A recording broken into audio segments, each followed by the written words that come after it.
இனி வீட்லயே பானிபூரி செய்யலாம் எல்லாரும். ஆச்சி பானிபூரி கிட். ஒரு முக்கிய செய்தி கிடைத்திருக்கிறது, என்னவென்று பார்க்கலாம்.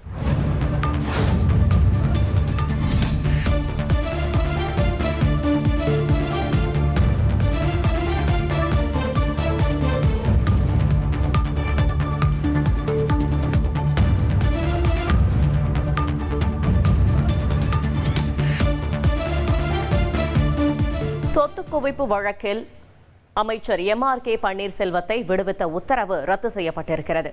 இது பற்றின மேலும் விவரங்களை செய்தியாளர் சுரேஷ் வழங்கிட கேட்கலாம். சுரேஷ் வணக்கம். இந்த வழக்கு தொடர்பான மேலும் தகவல்கள்.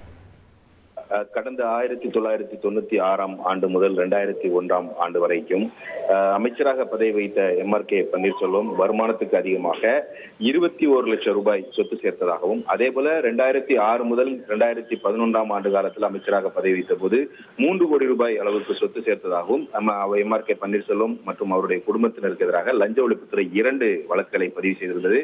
இந்த வழக்குல MRK பன்னீர்செல்வம், அவருடைய மனைவி, மகன் ஆகியோர் குற்றம் சாட்டப்பட்டுள்ளதாக சேர்க்கப்பட்டார்கள்.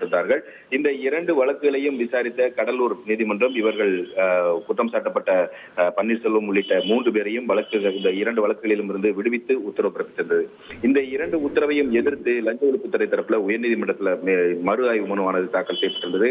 இந்த மறு ஆய்வு மனுவை விசாரித்த நீதிபதி வேல்முருகன் இன்றைக்கு இந்த வழக்குல தீர்ப்பளித்திருக்கிறார். அவர் தன்னுடைய தீர்ப்புல லஞ்ச ஒழிப்புத்துறை தாக்கல் செய்த 2 மறு ஆய்வு மனுக்களையும் ஏற்றுக்கொண்டு இந்த அமைச்சர் பன்னீர்செல்வம் மற்றும் அவருடைய குடும்பத்தினரை இந்த சொத்து குவிப்பு வழக்குகளில் இருந்து விடுவித்து கடலூர் நீதிமன்றம் பிறப்பித்த அந்த 2 உத்தரவுகளையும் ரத்து செய்து உத்தரவிட்டிருக்கிறார். மேலும் அமைச்சர் உள்ளிட்டோருக்கு எதிராக 2 வழக்குகளிலும் குற்றச்சாட்டுகளை பதிவு செய்து 6 மாதங்களில் இந்த வழக்கு விசாரணையை முடிக்க வேண்டும் என்று கடலூர் மாவட்டத்தில் இருக்கக்கூடிய MP MLA-க்களுக்கு எதிரான சில வழக்குகளை விசாரிக்கும் சிறப்பு நீதிமன்றத்துக்கு நீதிபதி உத்தரவிட்டிருக்கிறார். தகவல்களுக்கு நன்றி சுரேஷ். இனி வீட்லயே பானிபூரி செய்யலாம் எல்லாரும். ஆச்சி பானிபூரி கிட்.